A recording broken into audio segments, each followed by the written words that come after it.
بسم اللہ الرحمن الرحیم۔ عزیز طلباء اور طالبات، السلام علیکم۔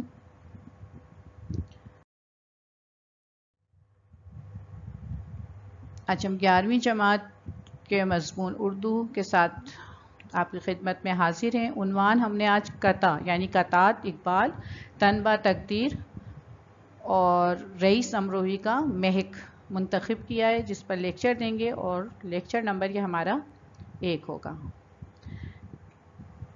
یہ 11ویں جماعت کی نئی نصاب والی کتاب ہے ہمارے پاس، اور یہ رئیس امروہی صاحب کی تصویریں اور یہ علامہ اقبال۔ پڑھتے ہیں پہلے علامہ اقبال کا قطع تنبا تقدیر، اور یہ ہمارا لیکچر نمبر 1 ہے۔ بسم اللہ الرحمن الرحیم۔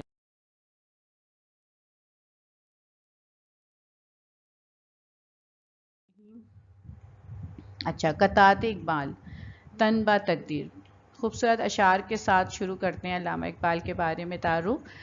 نہ تو زمیں کے لیے ہے نہ آسماں کے لیے، جہاں ہے تیرے لیے تو نہیں جہاں کے لیے۔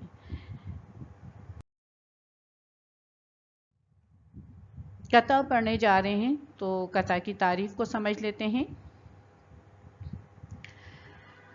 قطع کے لغوی معنی ٹکڑے، قطع کے لغوی معنی ٹکڑے کے ہیں۔ اصطلاحی معنی میں ایسے چند اشعار کے مجموعے کو قطع کہا جاتا ہے جو ایک ہی مضمون پر مشتمل ہوں۔ ٹھیک ہے، پہلی بات یہ کیا ہے، قطع کیا ہے، ایک ٹکڑا ہے، ٹھیک ہے، اور اس کے اندر چند اشعار ہوتے ہیں۔ ٹھیک ہے، یہ پوری غزل کی طرح نہیں ہوتی، غزل کے اندر 12 سے 13 اشعار ہوتے ہیں، 6 اشعار ہوتے ہیں، 10 اشعار ہوتے ہیں، لیکن قطع کے اندر مخصوص ہوتے ہیں، 4 یا 5 کی تعداد ہوتے ہیں، لیکن کم سے کم 2 پر لازمی ہوتا ہے۔ تو یہاں پہ چند اشعار ہوتے ہیں اور جن کا مضمون ایک ہی بات ہوتی ہے، یعنی ایک ہی مضمون پر چند اشعار لکھے جاتے ہیں، ان کی تعداد 4 بھی ہو سکتی ہے اور 5 اور 6 بھی ہو سکتی ہے، لیکن مضمون ایک ہی ہوگا۔ ٹھیک ہے، لیکن نظم میں ہم کیا کرتے ہیں، مضمون بدلتے رہتے ہیں۔ ٹھیک ہے، یعنی نظم کا مضمون بھی ایک ہی ہوتا ہے لیکن اشعار کی تعداد الگ ہوتی ہے، اور غزل میں ہم مضمون بدلتے رہتے ہیں۔ ٹھیک ہے، یعنی شاید ایک اشعار کسی بات پر کہتا ہے تو دوسری ان کا دوسرا خیال پیدا آ جاتا ہے، اس اشعار کے اندر ان کی نئی بات ہوتی ہے۔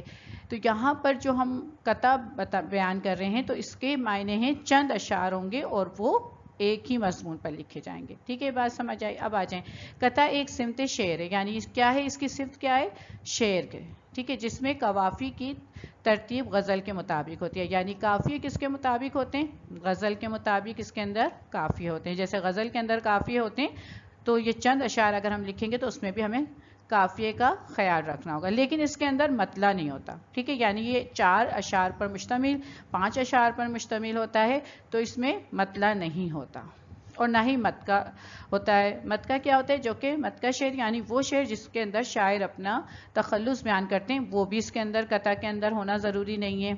ردیف یعنی وہ الفاظ جو بار بار دہرائے جاتے ہیں غزل میں یا نظم میں، ان کا ہونا بھی اس کے اندر ضروری نہیں ہے، اور قطع کے اندر کم سے کم 2 اشعار کا ہونا ضروری ہے۔ ٹھیک ہے، بات سمجھ آ گئی؟ دوبارہ ایک دفعہ ریپیٹ کرتے ہیں۔ قطع کے لغوی معنی ٹکڑے کرنے کے، ٹھیک ہے، کیا یعنی الگ الگ ٹکڑے کرنے کے ہیں۔ اصطلاحی معنی میں چند اشعار کے مجموعے کو قطع کہا جاتا ہے جو ایک ہی مضمون پر مشتمل ہوتے ہیں، یعنی جو قطع لکھے گا وہ ایک ہی مضمون پر لکھا جائے گا اور اس کی تعداد چند اشعار ہوں گے۔ قطع جو ہے وہ شعر کی ہی طرز کا ہے، اسی کی حصہ ہے اور یا اسی کی صفت میں سے ہے۔ اس کے اندر قافیہ، قوافی یعنی قافیے کی جمع کو کہتے ہیں، اس کے اندر قافیے ہوتے ہیں، جیسے غزل میں ہوتے ہیں ایسے قطع کے اندر بھی قافیے موجود ہوتے ہیں۔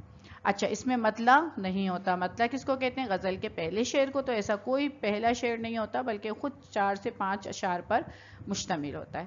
متکا شعر نہیں ہوتا۔ متکا یعنی وہ شعر جس کے اندر شاعر اپنا تخلص بیان کرتے ہیں، اس کا ہونا بھی ضروری نہیں ہے۔ ردیف جو نظم اور غزل میں بار بار الفاظ دہرائے جاتے ہیں، اس کا ہونا بھی ضروری نہیں ہے، اور قطع کے اندر کم سے کم 2 اشعار ہونا ضروری ہیں۔ اچھا، تعارف، اب ہم پہلے کس کا قطع پڑھنے جا رہے ہیں، علامہ اقبال کا۔ تو پہلے ہم علامہ اقبال کے بارے میں تھوڑا سا تعارف دیکھ لیتے ہیں۔ علامہ اقبال کو اردو کا قومی شاعر تسلیم کیا جاتا ہے۔ انہوں نے مسلمان قوم میں آزادی کی روح پھونکی اور مسلمان نوجوانوں میں جذبہ خودی بیدار کیا۔ اقبال کی شاعری میں وطن پرستی کے جذبات نمایاں نظر آتے ہیں۔ اقبال نے اپنی شاعری میں شاہین کا استعارہ بہت کثرت سے استعمال کیا ہے۔ علامہ اقبال 9 نومبر 1977 میں سیالکوٹ میں پیدا ہوئے۔ اقبال کو 1923 میں سر اور شاعر مشرق کے خطاب سے نوازا گیا۔ اقبال کے خیالات میں جب انقلاب آیا تو قومیت کی بنیاد وطن کے بجائے مذہب کو سمجھنے لگے اور اسلام کے بتائے ہوئے نظریات ملت کو معیار بنا کے تمام دنیا کے مسلمانوں کو ایک برادری قرار دیا۔ ٹھیک ہے، اس کو ہم سمجھ لیتے ہیں۔ علامہ اقبال حقیقت ہے وہ قومی شاعر ہیں، قومی شاعر کی حیثیت سے ان کی پہچان ہے۔ انہوں نے مسلمان قوم میں آزادی کی روح پھونکی، ٹھیک ہے، انہوں نے مسلمانوں میں آزادی کا جذبہ پیدا کیا۔ مسلمان نوجوانوں میں انہوں نے خودی یعنی جذبہ خودی بیدار کیا۔ اقبال کی شاعری وطن پرستی کے جذبات سے نمایاں، یعنی وہ قوم کے سچے رہبر تھے۔ انہوں نے اپنی شاعری میں شاہین کا استعارہ کثرت سے استعمال کیا، یعنی وہ اپنے نوجوانوں کو شاہین کہہ کے مخاطب کیا کرتے تھے۔ ہم بہت زیادہ غزل اشعار دیکھیں گے غالب کے تو ہمیں بہت زیادہ بار انہوں نے نوجوانوں کو شاہین کہہ کے مخاطب کیا ہے، اور شاہین وہ پرندہ ہے جس کی بلندی رفتار جو ہے یعنی پرواز بہت بلندی پر ہوتی ہے۔ علامہ اقبال 9 نومبر 1977 میں کہاں؟ سیالکوٹ پنجاب میں پیدا ہوئے۔ علامہ اقبال کو 1923 میں سر اور شاعر مشرق کے خطاب سے نوازا گیا، ٹھیک ہے، کون سا سن تھا؟ 1923 میں۔ اقبال کے خیالات میں انقلاب آیا تو قومیت کی بنیاد وطن کے بجائے مذہب کو سمجھنے لگے، ٹھیک ہے، جیسا کہ حضور صلی اللہ علیہ وسلم نے بھی قومیت کی تشکیل جو ہے وہ مذہب کی بنیاد پہ دی ہے، تو علامہ اقبال بھی اسی نظریے کو بنیاد بناتے ہوئے شاعری کرتے ہیں۔ انہوں نے بھی قومیت کی بجائے مذہب کو سمجھا اور انہوں نے دنیا میں رہنے والی جتنے بھی مسلمان ہیں ان کو ایک برادری قرار دیا۔ انہوں نے خطے کے حساب سے نہیں کیا کہ اگر کوئی الگ ملک میں رہتا ہے تو قومیت کی تقسیم نہیں کری، بلکہ مذہب کی بنیاد پر قومیت کو تشکیل دی اور تمام دنیا میں جتنے بھی مسلمان ہیں ان کو ایک برادری قرار دیا۔ بقول اقبال خوبصورت سا اشعار دیکھ لیتے ہیں علامہ اقبال کا۔ اقبال تیری قوم کا اقبال کھو گیا، ماضی تو سنہرا ہے مگر حال کھو گیا۔ خوبصورت شعر ہے۔ اس کے بعد ہم آگے دیکھتے ہیں علامہ اقبال کی چند مشہور تصانیف کی طرف ہم بڑھتے ہیں۔ علامہ اقبال کا پہلا شعری مجموعہ 1924 میں بانگ درا ہے، ٹھیک ہے، سن ہم ذرا سا ہم نے دیے ہیں تاکہ آپ کو تھوڑے سے یاد رہیں۔ پہلا شعری مجموعہ 1924 میں کون سا ہے؟ بانگ درا۔ پھر دوسرا شعری مجموعہ 1935 میں بال جبرائیل۔ پھر تیسرا شعری مجموعہ 1936 میں ضرب کلیم۔ 1915 میں اسرار خودی۔ 1922 میں پیام مشرق اور 1927 میں زبور حجم۔ دوبارہ دیکھ لیتے ہیں مشہور تصانیف جو کہ علامہ اقبال کی شناخت ہیں۔ پہلا شعری مجموعہ 1924 بانگ درا، دوسرا شعری مجموعہ 1935 بال جبرائیل، تیسرا شعری مجموعہ 1936 میں شائع ہوا ضرب کلیم کے نام سے۔ 1915 میں شائع ہونے والا ان کا مجموعہ کلام تھا اسرار خودی۔ 1922 میں پیام مشرق کے نام سے شائع ہوا۔ اس کے بعد انہوں نے 1927 میں زبور حجم شائع کیا۔ تو یہ علامہ اقبال کی مشہور تصانیف ہیں جو اکثر ہم MCQs وغیرہ میں پوچھی جاتی ہیں۔ ضرب کلیم کس کی تصنیف ہے، یا بال جبرائیل کس کی تصنیف ہے، بانگ درا کس کی ہے، یا کوئی نظم علامہ اقبال کے نصاب میں شامل ہوتی ہے تو وہ ضرب جبرائیل یا بال جبرائیل یا ضرب کلیم سے ماخذ کی جاتی ہے۔ آگے بڑھتے ہیں۔ اچھا 1933 میں آپ نے جاوید نامہ بھی لکھا تھا۔ قطع دیکھ لیتے ہیں، اب آ جاتے ہیں ہم علامہ اقبال نے جو ہمارے نصاب میں شامل قطع ہے اس کو دیکھتے ہیں۔ اس کا عنوان کیا ہے؟ تن با تقدیر۔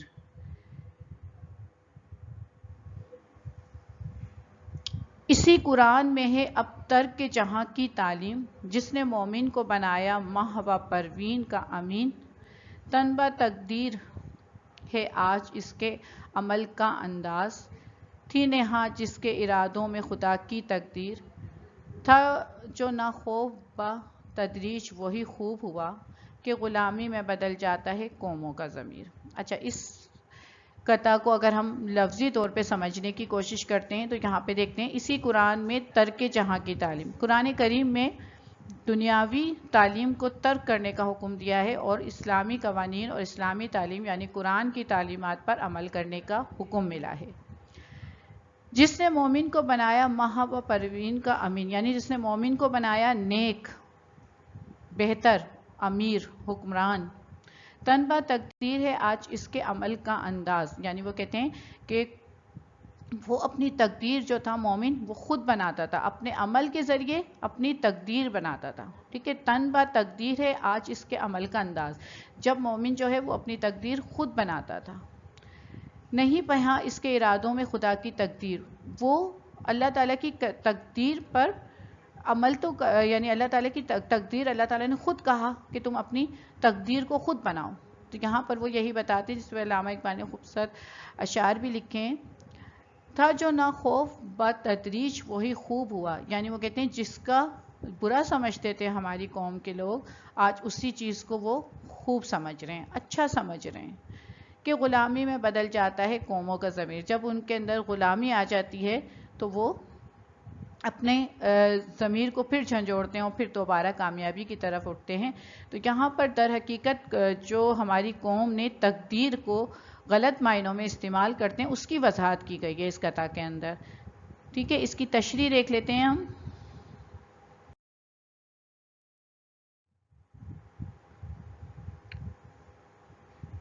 ہمارے نصاب میں قطع تن با تقدیر علامہ اقبال کا تحریر کرتا ہے.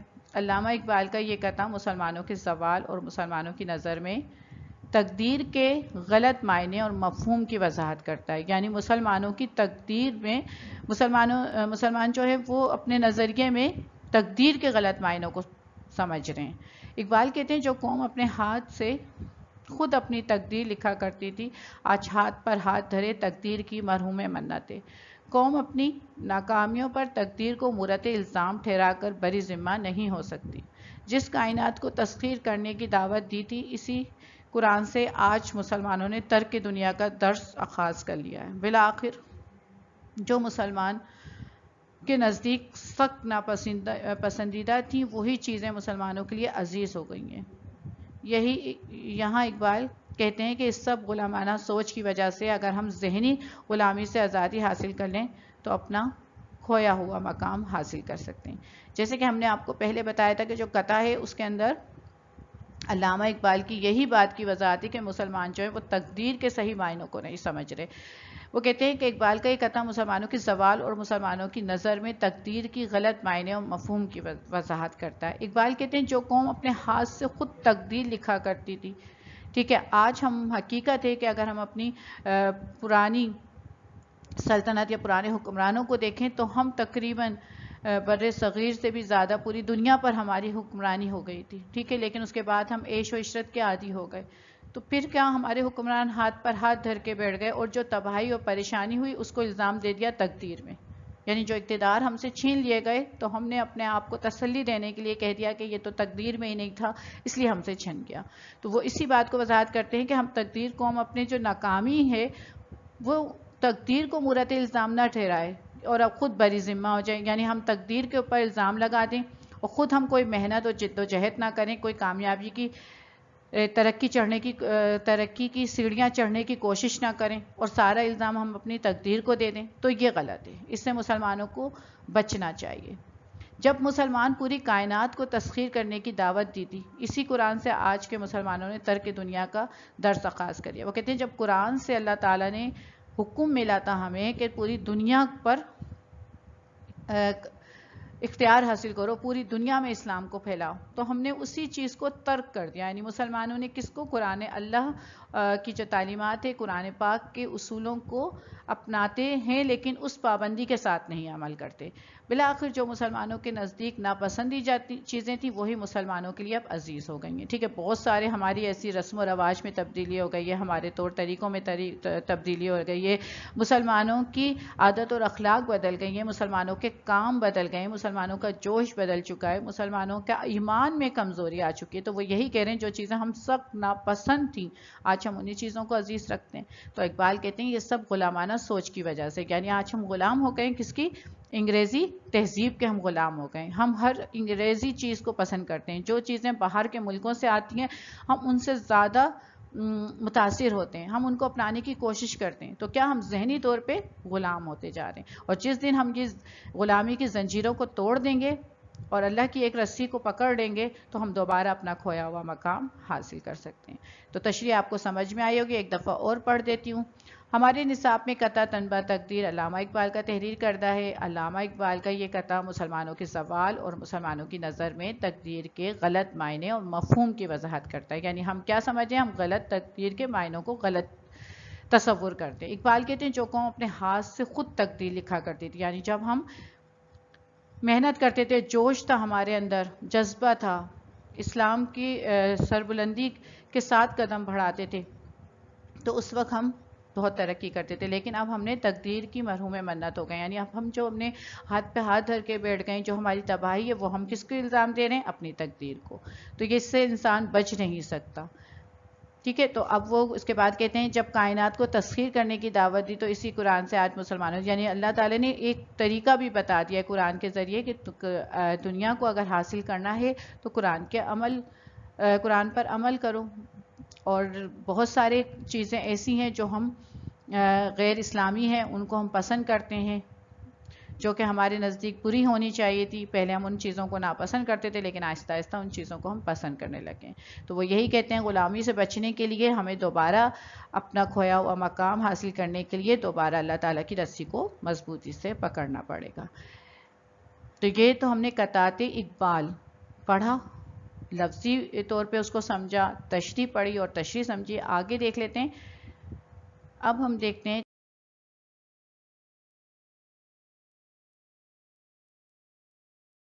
قطعہ امیر امروہی. ان کے قطعے کا نام ہے مہک. ٹھیک ہے. کیا ہے رئیس امروہی کے قطعے کا نام؟ مہک. اور یہ ان کی تصویر.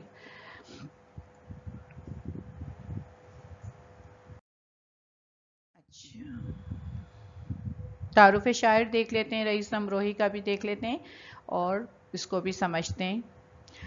نام محمد مہندی اور تخلص رئیس، عرفیت اچھن.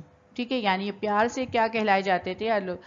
عزیز اقارب جو ان کو ایک پیار کا نام دیتے ہیں وہ اچھن تھا. تخلص رئیس انہوں نے اپنا رکھا اور نام حقیقت میں جو ان کا نام تھا وہ تھا محمد مہندی. 12 ستمبر 1914 کو امروہہ میں پیدا ہوئے. والد کا نام شفیق حسن اہلیہ تھا. ٹھیک ہے. والد کا کیا نام تھا؟ شفیق حسن اہلیہ تھا، جو فلسفی شاعر بھی تھے. ان کے ایک بھائی کا نام جون اہلیہ تھا. اچھا، یہ جون اہلیہ جو ہیں یہ بھی بہت مشہور شاعر ہیں اور نوجوان نسل کے بڑے نوجوان نسلوں میں بڑی شہرت رکھتے ہیں. تو یہ انہی کے بھائی ہیں. جون اہلیہ رئیس امروہی کے بھائی ہیں. شاعری کے حوالے سے ان کی وجہ شہرت قطع نگاری ہے. ٹھیک ہے. یعنی اصل جو ہے رئیس امروہی کی وجہ شہرت جو ہے وہ ان کی قطع نگاری ہے. اس کے علاوہ ہفت وار کالم اور مضامین بھی لکھیں. ٹھیک ہے. یعنی اس کے علاوہ وہ کیا لکھتے تھے؟ ہفتے وار جو کالم اور مضامین ہم اخبارات اور رسالوں میں دیکھتے ہیں وہ بھی ان کے آتے تھے. نثر میں انہوں نے نفسیات، فلسفہ، روحانیت جیسے موضوعات پر لکھا. رئیس امروہی کو شاعری کا ذوق ورثے میں ملا. ان کی شاعری میں قدیم غزل کی روح اور جدید انداز کا پیراہن ہے. یعنی دونوں چیزیں ملی ہوئی ہیں، قدیم اور جدید کو ملا کر کچھ غزلیں لکھی ہیں. انہوں نے غزلیات کے علاوہ قصائد، مثنویاں، نوحے، مزاحیہ شاعری بھی کی ہے. وہ تمام اصناف میں قادر کلام شاعر ہیں. 1984 میں تمغہ برائے حسن کارکردگی ملا اور 22 ستمبر 1988 کو کراچی میں نامعلوم افراد کی گولی لگنے سے انتقال ہو گیا. پھر سے دیکھتے ہیں رئیس امروہی کے بارے میں، سمجھ لیتے ہیں ان کا تعارف. رئیس امروہی کا نام محمد مہندی، تخلص رئیس، عرفیت اچھن. 12 ستمبر 1914 کو امروہہ میں پیدا ہوئے. والد کا نام شفیق حسن اہلیہ ایلیا جو فلسفی شاعر تھے، ٹھیک ہے، یعنی ان کو جو شاعری ملی ہے وہ ان کو ورثے میں ملی ہے. باپ بھی ان کے جو تھے والد صاحب تھے وہ بھی فلسفی شاعر تھے. اس کے علاوہ ایک بھائی کا نام جان ایلیا ہے، ٹھیک ہے، جو بھی یہ بھی بہت مشہور شاعر ہیں، اور یہ ان سے چھوٹے تھے. جان ایلیا رئیس امروہی سے چھوٹے تھے اور نوجوان نسل کے مشہور شاعر ہیں. نوجوان نسل میں ان کو بہت پسند کیا جاتا ہے. شاعری کے حوالے سے ان کی وجہ شہرت قطع نگاری ہے، ٹھیک ہے. وجہ شہرت کیا بنی تھی رئیس امروہی کی؟ قطع نگاری. اس کے علاوہ وہ ہفتوار کالم اور مضامین بھی لکھتے تھے. نثر میں انہوں نے نفسیات، فلسفہ اور روحانیت جیسے موضوعات پہ لکھا ہے، ٹھیک ہے. انہوں نے کون سے موضوعات پہ زیادہ لکھا ہے؟ فلسفے پہ لکھا، روحانیت پہ لکھا، نفسیات پہ لکھا ہے. رئیس امروہی کو شاعری کا ذوق جو ہے ورثے میں ملا، جیسے کہ والد بھی ان کے شاعر تھے، فلسفی شاعر تھے، اس لیے ان کو یہ ورثے میں ملا ہے شاعری کرنا.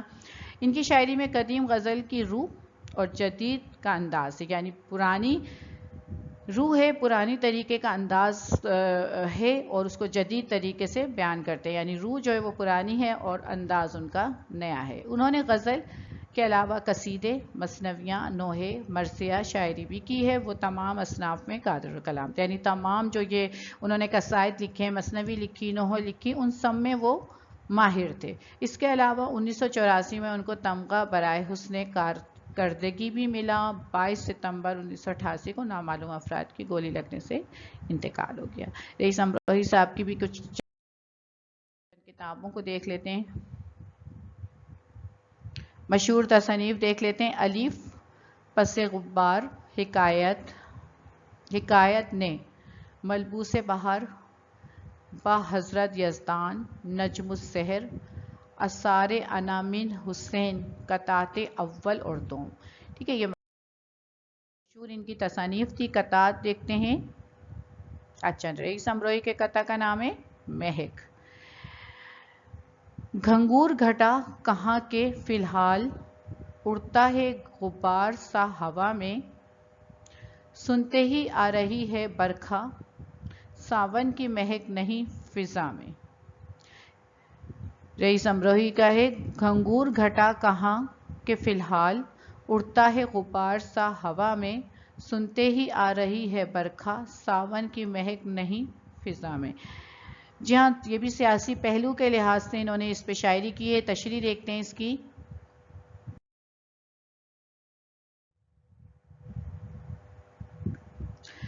ہمارے نصاب میں شامل قطع مہک جو ہے وہ رئیس امروہی کا تحریر کردہ ہے. رئیس امروہی اپنے قطعے میں حکمرانوں کی جانب سے کیے جانے والے جھوٹے وعدوں کا ذکر کرتے ہوئے کہتے ہیں کہ حکمران فضا میں موجود گرد و غبار کو ابر بتا کر عوام کو جھانسا دے رہے ہیں. حکمران بتانا چاہ رہے ہیں کہ خوشحالی آنے والی ہے، پس موجودہ وقت کٹھن ہے، مگر حقیقت میں معصوم عوام کو جھانسا دے رہے ہیں، کیونکہ جس خوشحالی یا برسات کا دعویٰ کر رہے ہیں اس کی خوشبو فضا میں نہیں ہے. لہٰذا یہ سختیاں ممنوع خوشحالی کے لیے بہتر کارکردگی کی بنیاد پر دائمی ہیں. اچھا، وہ یہ کہتے ہیں کہ جو ہمارے حکمران اس قطع کے ذریعے وہ اپنی نوجوان نسل یا اپنے پڑھنے والے قاری کو بتانا چاہ رہے ہیں. رئیس امروہی اس قطع میں کہتے ہیں کہ حکمران کی جانب سے کیے جانے والے جھوٹے وعدوں کا ذکر ہے. ٹھیک ہے، جیسے کہ حکمران عوام سے جھوٹے وعدے کرتے ہیں اور کہتے ہیں کہ جو فضا ابھی مہنگائی کی ہے یا برے حالات کی ہے وہ گرد و غبار ہے اور ابھی وہ چھٹ جائے گا، ختم ہو جائے گا، اور عوام کو کیا دے رہے ہیں؟ جھانسا دے رہے ہیں. حکمران بتانا چاہ رہے ہیں کہ خوشحالی بس آنے والی ہے، یہ تھوڑا سا مشکل وقت ہے، گزر جائے گا. یعنی حوصلہ رکھو، ہمت رکھیں، یہ برا وقت جو ہے، کٹھن وقت جو ہے، یہ ہمیشہ نہیں رہے گا. یا مہنگائی کا جو سیلاب آیا ہوا ہے یا حالات ملک کے خراب ہو رہے ہیں تو یہ ہمیشہ نہیں رہیں گے، یہ چھٹ جائیں گے. لیکن شاعر بتاتے ہیں کہ مگر حقیقت میں معصوم عوام کو یہ جھانسا دے رہے ہیں، دھوکہ دے رہے ہیں. ایسا کچھ بھی نظر نہیں آ رہا کہ ملک کے اندر کوئی خوشحالی آنے والی ہے یا اچھا وقت آنے والا ہے. کہتے ہیں کہ جب بارش آنے والی ہوتی ہے تو کچھ وہ اپنے رنگ دکھاتی ہے آنے سے پہلے. اب یہ ہمیں دکھا رہے ہیں کہ کوئی ایسی فضا آنے والی ہے جس سے تمام سختیاں ختم ہو جائیں گی اور خوشحالی ہو جائے گی، جبکہ ایسا ہمیں کچھ نہیں دکھتا. کہتے ہیں برسات کا دعویٰ کر رہے ہیں، یعنی خوشحالی کا دعویٰ کر رہے ہیں، لیکن ایسا کچھ نہیں ہے، اس کی خوشبو فضا میں نہیں ہے. جب بارش آنے والی ہوتی ہے تو کچھ موسم بدلتا ہے تو ہمیں پتہ چل جاتا ہے کہ ہاں بارش آنے والی ہے. اسی طرح سے وہ ہمیں کہہ رہے ہیں کہ دیکھیں کچھ آثار پیدا ہو رہے ہیں خوشحالی آنے کے، لیکن در حقیقت ایسا کچھ بھی نہیں ہے کہ کوئی خوشحالی آنے والی ہے، وہ صرف عوام کو بیوقوف بنا رہے ہیں. تو وہ کہہ رہے ہیں یہ ان کی خراب کارکردگی ہے اور جو ہمیشہ رہے گی، یعنی وہ ان کی خراب کارکردگی ہے اور کبھی وہ اپنی کارکردگی کو بہتر نہیں بنائیں گے. سمجھ آیا؟ اب دوبارہ سمجھ لیتے ہیں. رئیس امروہی جو ہے نصاب میں شامل قطع محق رئیس امروہی کا تحریر کردہ ہے. رئیس امروہی اپنے قطع میں حکمرانوں کی جانب سے کیے جانے والے جھوٹے وعدوں کا ذکر کرتے ہیں، جو اکثر حکمران ہمارے کرتے ہیں عوام کو بیوقوف بنانے کے لیے جھوٹے وعدے کرتے ہیں، اور حکمران فضا میں موجود گرد و غبار کو ابر بتا کے عوام کو جھانسا دے رہے ہیں، اور کہہ رہے ہیں کہ یہ تھوڑی دیر کے وقتی طور پہ گرد و غبار ہے، ابر ہے، اور یہ ختم ہو جائے گا اور ایک اچھا وقت آنے والا ہے. لیکن شاعر جو ہیں وہ بتا رہے ہیں مگر حقیقت میں معصوم عوام کو یہ جھانسا دے رہے ہیں، کوئی خوشحالی کا کوئی ہمیں آثار نظر نہیں آ رہا. اگر برسات آتی ہے تو اس کی اپنی نشانیاں ہوتی ہیں. اب یہ ہمیں خوشحالی آنے کی بات کر رہے ہیں تو ہمیں کوئی ایسی نشانی نہیں دکھ رہی کہ کوئی اچھا وقت ملک کے اندر آنے والا ہے. تو یہ کوئی خوشبو فضا میں نہیں ہے، یعنی کوئی ہمیں نظر نہیں آ رہا، کوئی وقت ہمیں ایسا نہیں دکھ رہا، کوئی تبدیلی ہمیں محسوس نہیں ہو رہی کہ حالات اچھے ہو جائیں گے، بلکہ ان کی کارکردگی ہمیشہ ایسے ہی رہے گی اور کوئی خوشحالی کا نام و نشان نہیں ہوگا، اور یہ عوام کو جھانسا دے رہے ہیں. آگے چلتے ہیں. اس کے ساتھ عنوان تھے آج ہمارے قطعات اقبال تنبہ تقدیر، رئیس امروہی کا محق، اور لیکچر نمبر 1 تھا جو کہ مکمل ہو گیا. علامہ اقبال کے خوبصورت اشعار کے ساتھ اس لیکچر کو اختتام پذیر کرتے ہیں. اپنے من میں ڈوب کر پاجا سراخ زندگی، تو اگر میرا نہیں بنتا تو نہ بن، اپنا تو بن. چلیے اس کے ساتھ ہی ہمیں اجازت دیجیے. اپنا بہت خیال رکھیے گا. اللہ حافظ.